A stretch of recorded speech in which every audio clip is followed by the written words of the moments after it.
Now, for more on what we're seeing in terms of this claim of responsibility from the Islamic State group, we're joined on the line now by Ricardo Baretzky, who joins us from Anvers, Belgium. Thank you very much for joining us here on the program. Now, you're president of the European Center for Information, Policy and Security. Now, I'd like to ask you, we've just seen then on the latest developments that the Islamic State group has indeed claimed responsibility for this attack in Nice. However, it did so with a very broad brushstroke, saying simply that the 31-year-old Tunisian man was a, quote, soldier for the group, without giving any further details.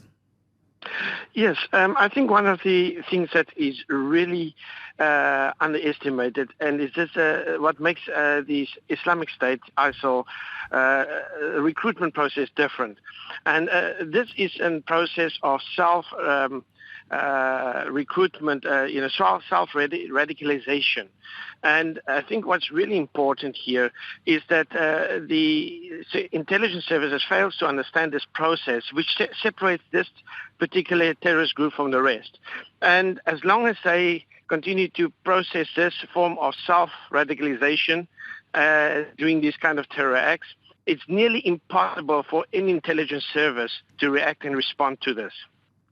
Indeed, in one way, what does it matter? It was saying that if the extent of the links, or influence or inspiration, the result is the same in one way.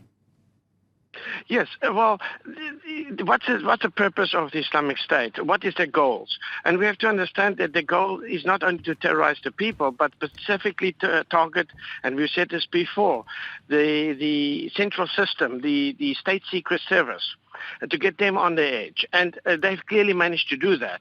And this is a real dangerous situation, because unless they understand this process, which has also been used before in guerrilla warfare, we have said this time and again, then they're going to fail horribly in the future. And I will not be surprised if there will be very, very serious attacks in the future as a result of this. Well, then what can we see from the intelligence community? Because once again, in the case of this attack in Nice, the driver was known to authorities, but only as a petty criminal, not on the larger intelligence scale. So what can be done? Well, the intelligence service have to realize that they need to change the methodology on analytics. And unless they do that, they're more likely going to fail in their mission. This is a horrible situation, and I can't stress it more, that it's going to escalate, and we are very concerned about this. We have extended our support many, many times in the advisory councils, but nothing has been paid attention to. And I'm afraid to say that they don't understand the kind of situation they're dealing with. This is very new to them, and they can't learn on the job, and they've got to get to understand that. But the situation, or reaction, I should say, is not unique to France. Indeed, of course, you're speaking to us from Belgium, which has faced its own issues. Well, remember, I cannot speak for Belgium or for any government. I can speak only for our organization, which covers internationally.